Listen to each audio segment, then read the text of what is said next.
आज मैं बात करूंगा जीएसटी टैक्स पेयर के फेवर में सुप्रीम कोर्ट का जजमेंट आया है जुलाई 2026 में, उसके बारे में।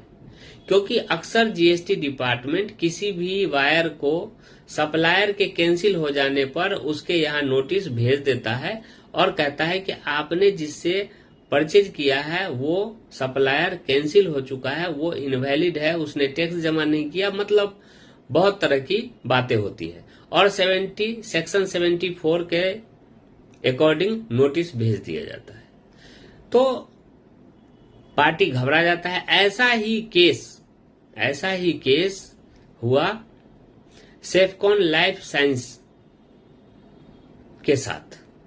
तो उसने उसको चुनौती देते हुए हाई कोर्ट के तरफ रुख किया।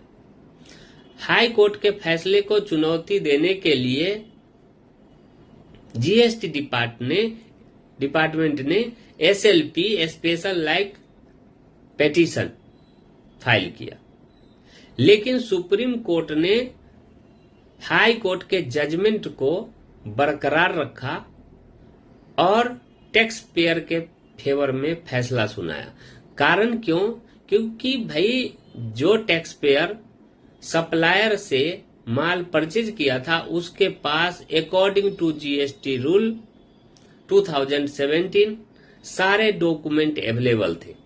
जैसा कि मैंने कई बार बताया भी है, वैसे ही उसके पास बिल, ई वे बिल, काटा पर्ची, एलआर और साथ में फास्टैग भी अवेलेबल था।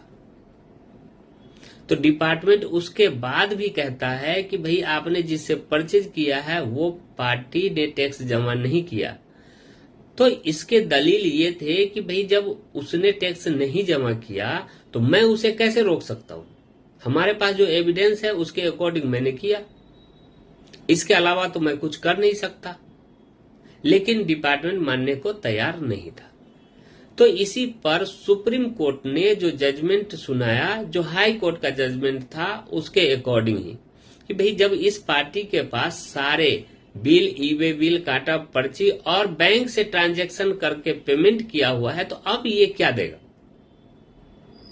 तो इसीलिए जो भी आप वायर हैं, सप्लायर से एक तो सतर्क पूर्वक सारा डॉक्यूमेंट इकट्ठा करके लें और एविडेंस को इकट्ठा करके रखें, जिससे कि अगर फ्यूचर में इस प्रकार का इश्यूज आपके पास भी होता है तो आप भी इस डॉक्यूमेंट से बच सकते हैं।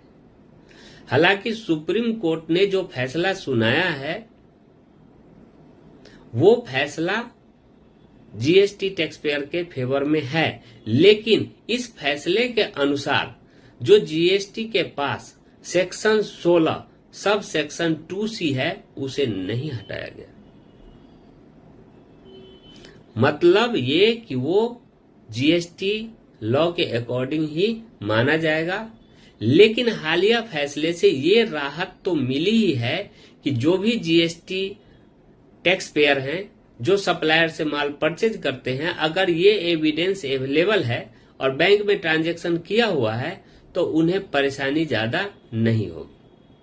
तो आप भी सतर्क रहें और इस तरह से सारे डॉक्यूमेंट इकट्ठा करें जिससे कि फ्यूचर